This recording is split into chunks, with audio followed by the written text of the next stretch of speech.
speak, come on up, sign in, give us name and zip code, and then share with us what you want to for 3 minutes.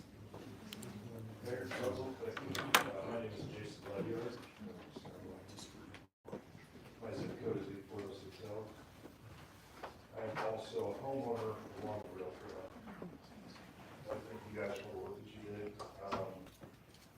I prepared some notes, but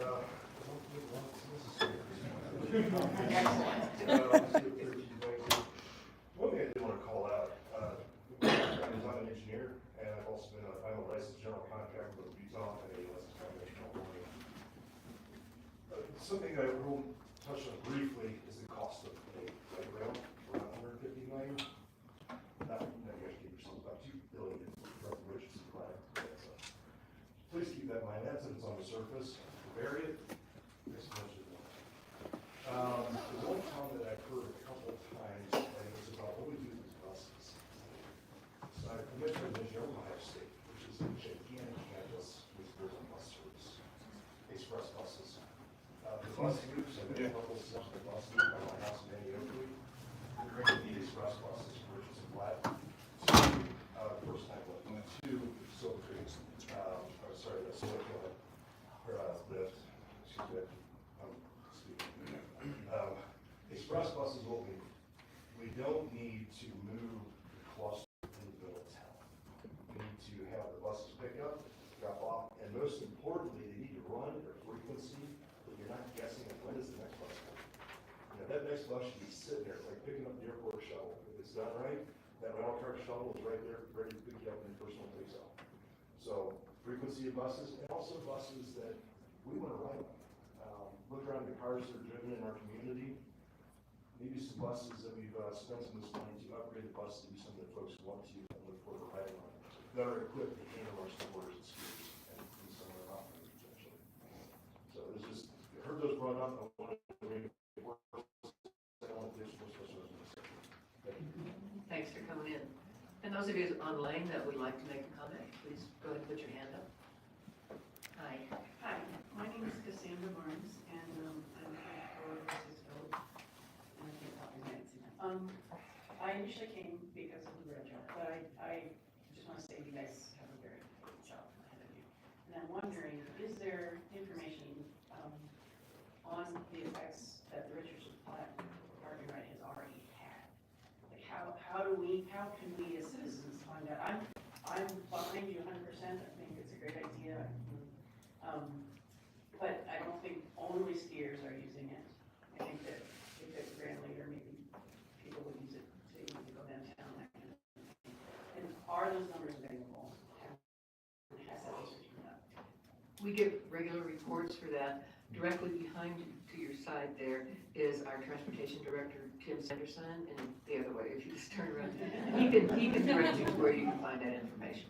Okay, great. Thank you. Thank you. Any hands up online?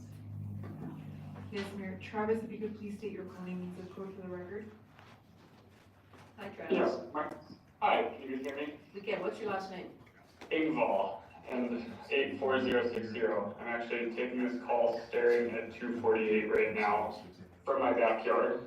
Our back fence leaves are right up against 248, so I just want to add a couple comments of being mindful of the residents that do live directly on 248 as this process goes. As we sit in our backyard and hear the traffic all day, just any increase in traffic is going to be a bit of a nuisance to anyone that lives right here. And additionally, for the residents that live here, Prospector, anyone that has pulled out on why they're at any point during the day, it is a daring move that you have to make and floor your car to some ridiculous levels. So considering the neighborhood access as this process continues, it's difficult to get out of this neighborhood and sometimes get in.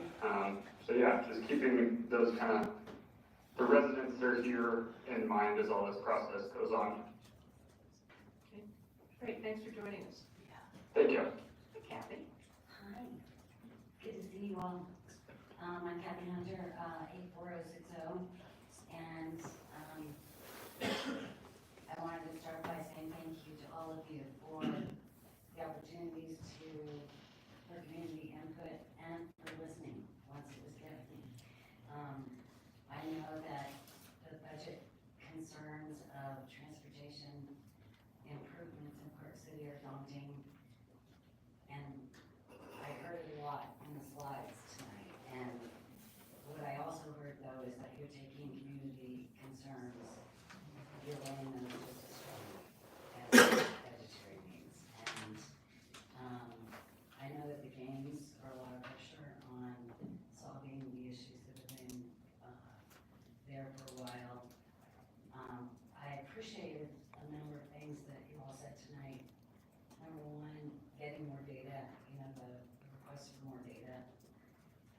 coming in? Is it schools, is it skiers, is it where the employees that work in Park City going? All the other questions that would affect that, the games, the East Village of Deer Valley is an access point for Deer Valley and other areas of Park City. What can you do to flex like cities do, flex times in different offices? I know that's hard with schools and skiers, but, anyway, I appreciated that. I appreciated the comments and all the work you've done already, and will continue to do on looking at things comprehensively long-term, all different kinds of, alternatives, and bringing the mix in that only communities can do, that know that the rail trail is too fast with lights on it, the feedback you get from communities, and I was glad to hear the positive response to those and that type of input I've gotten from you all, so I appreciate that. I was kind of surprised to hear that the light rail and monorail might still be in the mix. I want to take the opportunity to strongly oppose those. To me, those are big city things, and I've heard some people say, it really would change the small town community a lot. It's still a small town, and those don't match small town to me, a small mountain town. But anyway, I just wanted to talk about the things that I appreciate. I know you've got a tough job ahead of you. Please keep giving us the opportunity to input, and I know a lot of people have great ideas and feeling like this. Thank you very much.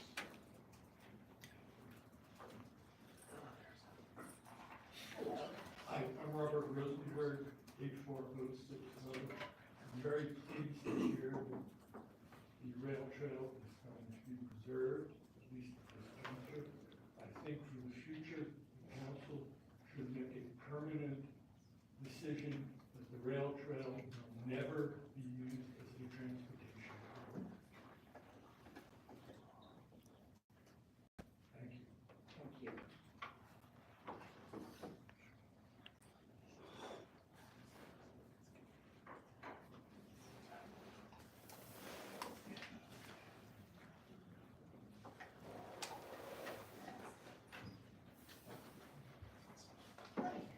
Hi, I'm John Fry, 84060. And first, around our house, we have very few rules, but one of them, and it's a rule for me, is to not say or do anything that will cause us to be socially ostracized. I think we're well within the boundaries of acceptability. My is back there. Having said that, I have a couple ideas I'd like to make. First, one is a similar phenomenon in Manila, in a little Cottonwood Canyon in Washington, D.C. And that is organic ride sharing. In Manila, there are things called jeepneys, beautifully decorated, wild decorated, basically transit vans. And they circle around, and you see one, you raise your hand, ask them where they're going, you say, wherever, you jump on, you give them a couple bucks, and you take off. These are unlicensed organic routes, they're not standard routes. So I think the idea in Little Cottonwood, what we're seeing now with the parking rates, or the parking fees, the ski resorts, are people standing and hitchhiking to get up to the ski resorts. The benefit for the car holder, they don't have to pay the parking fee, and people get in the car and ride up to the ski resorts. Kim has done that several times last winter. You don't have to do that anymore for the bus. Same thing happens in Washington, D.C. I can't remember what bridge it is, but it gets jammed up, and it's a cultural, social thing. The hitchhiking there is not only accepted, it's encouraged. So I don't know if culturally we can facilitate something like that, but privateers, like the jeepneys, use the dedicated bus lanes, just to take the pressure off things on big ski mornings, on big event mornings. Let them come up, charge people a couple bucks, run them into town, let them use the dedicated routes. So that's one idea. The second, gosh, I'm cracking on the second idea. It was really good too.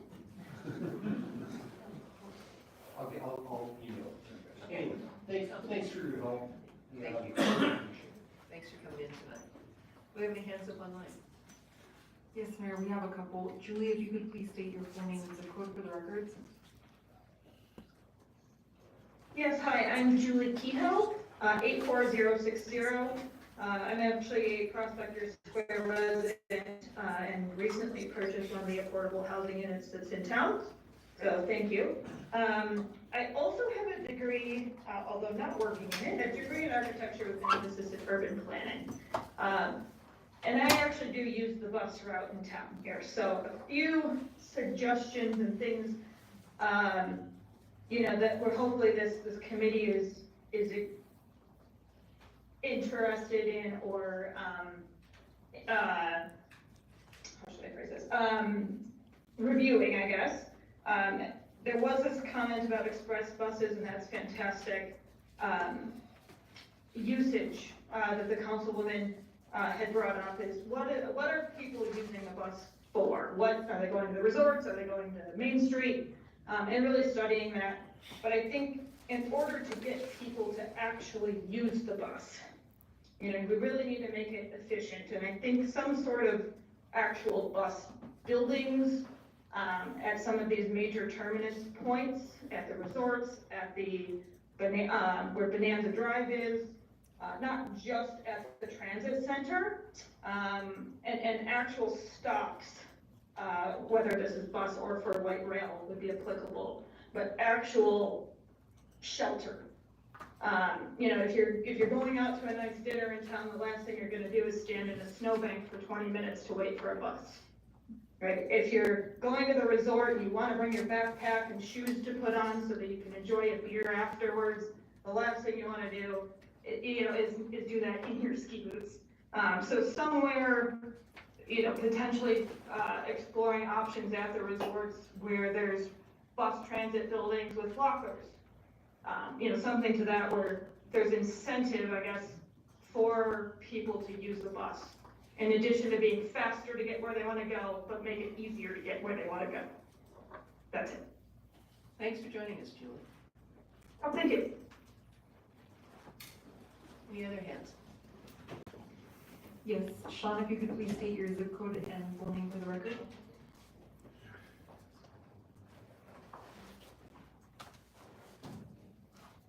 My name is Sean Cronin. My zip code is 84060.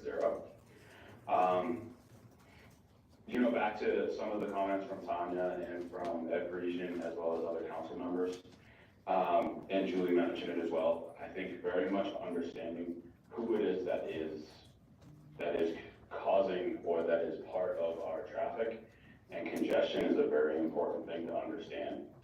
And I don't believe that any of the solutions that we put out there would have the impact that we are desiring in many ways.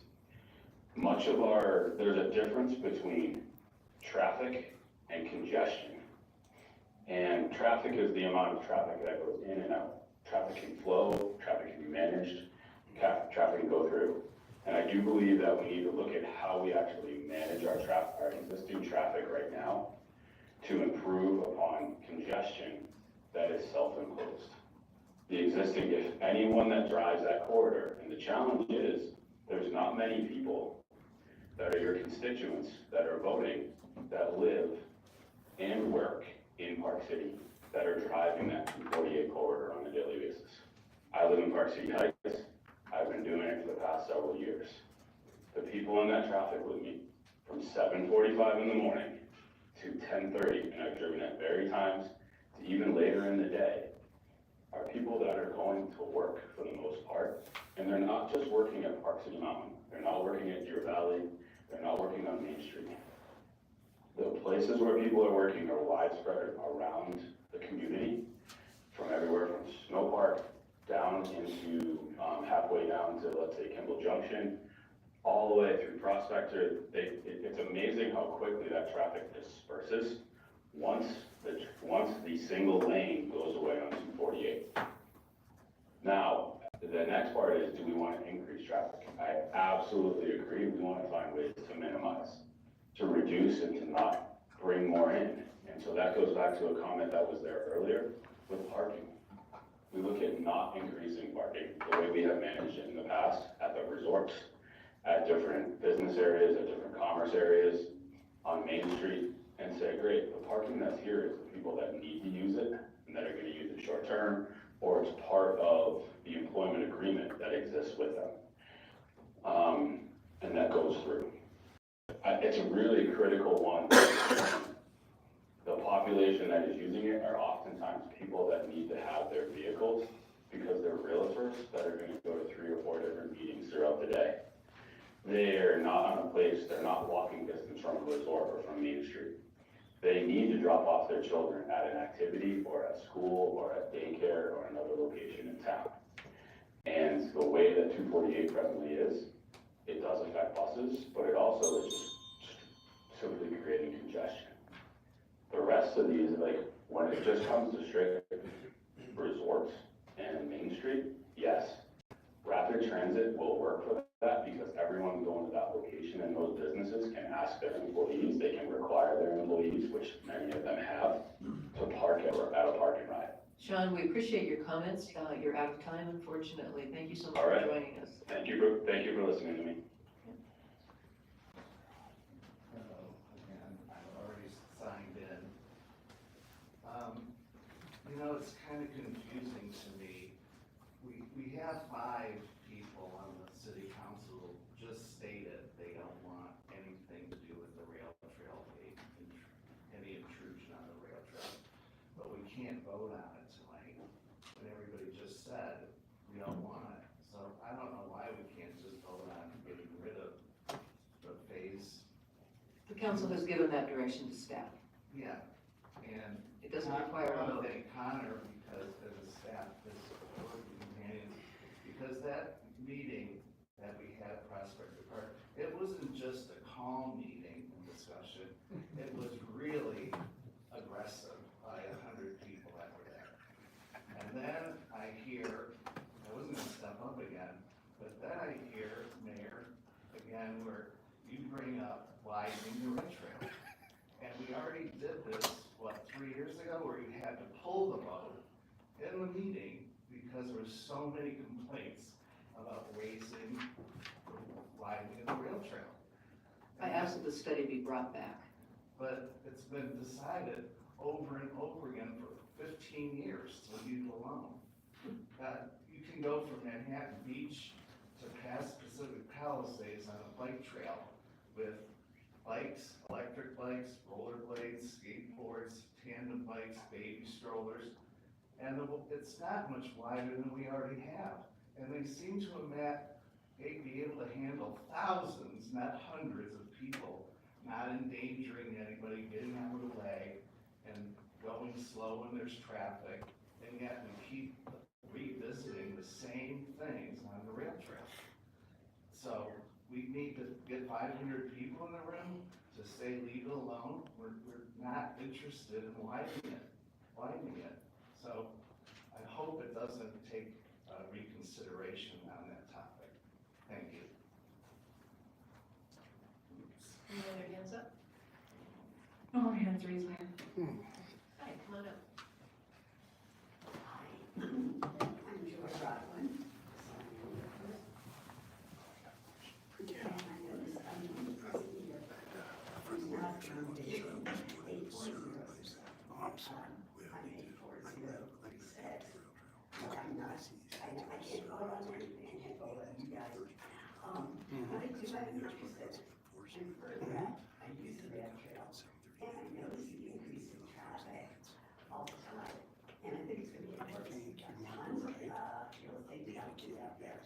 And I realize it's based on population, because you're really concerned with our city, but it's a much bigger issue. All the new development is commercial, it's residential. It's by more revenue. And that's all that, as well as all the wonderful things that were mentioned. And I guess that gets to the users. It's not just the skiers. Yeah, I've seen it. It's a lot of others, and especially when we get all that additional traffic. Those people are coming Just today, the they don't have a car out there. anywhere that we So I get think a called lot of that is gonna be on happening. one of those. Okay. I've had my challenges with these. Oh, by the way, the rail trail. I was one of those, riders. So, please don't touch have to respond to the same If thing. you feel that things like that, I know some guys that are all over that. Personal Thank you for coming in There you tonight. go. Yeah, well, he's traffic too. So I do have a question. Yeah, well, there you go. Okay. Oh. Conduit or whatever. And it sounds like some kind of bus things, most likely. It sounds like some of the other options are still on the table. So I would just be curious, because I don't know enough about this. 248, I know widening is very expensive, et cetera. But how much work would you have to do to widen it out to accommodate some other transportation, not just buses? I'll refer you to the staff and you can talk with them offline about that. Okay, so we'll come back to that one. Also, I just mentioned rideshare. I've seen that work a lot of other places too. And to the extent we can incentivize people to either park or use a rideshare of some kind, and rideshare actually gives a lot more flexibility, it would be wonderful. Also, on other areas I've seen it, the whole idea of using the bus, convenient, and also sometimes having amenities there.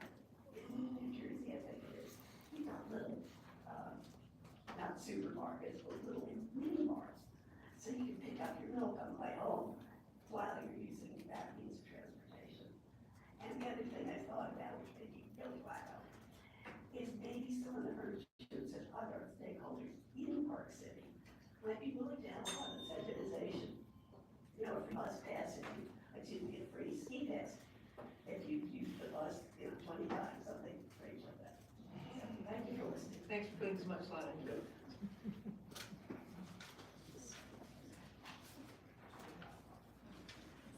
Hello, come on up.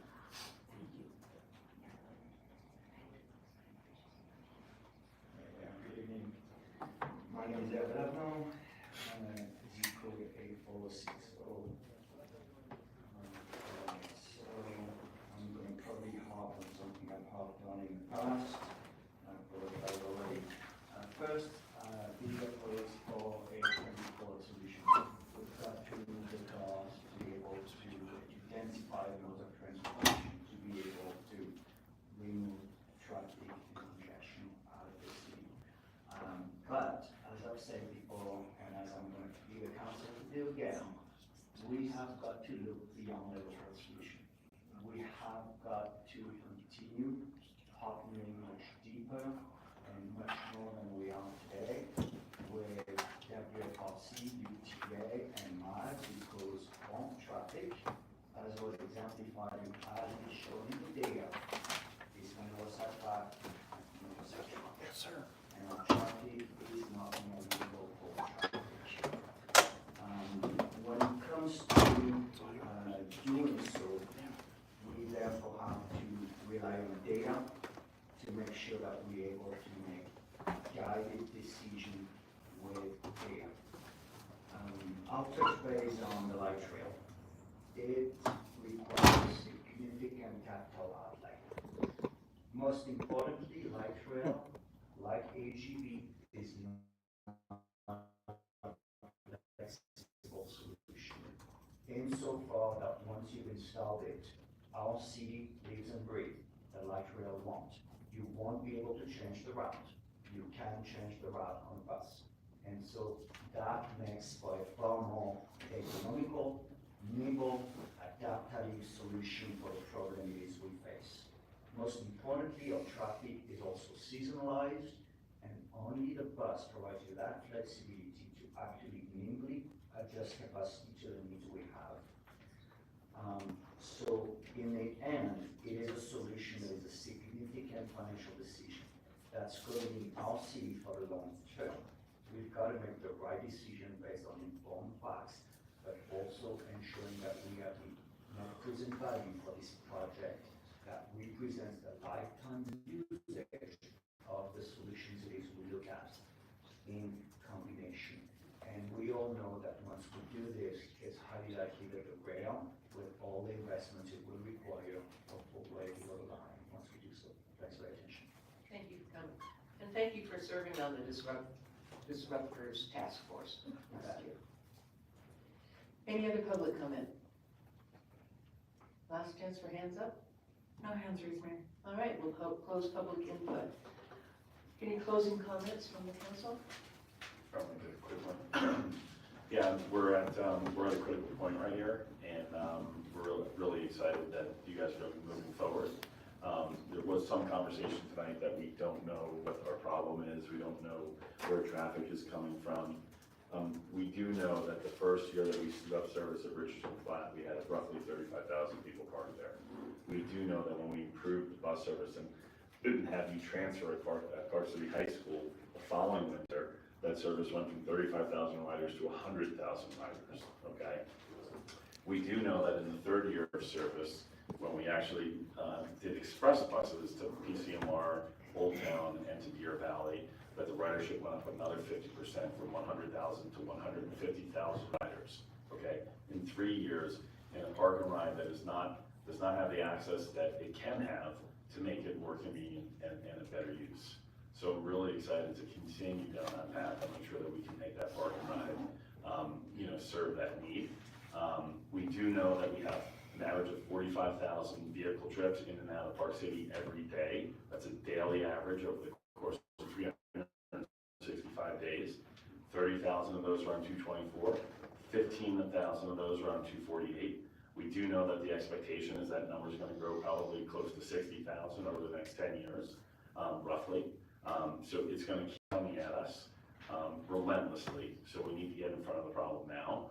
And we do know, we do have data, you guys have provided data. I have a slide from one of your reports that 80% of our trip generation into Park City Mountain, into Old Town, and into Snow Park is visitor traffic.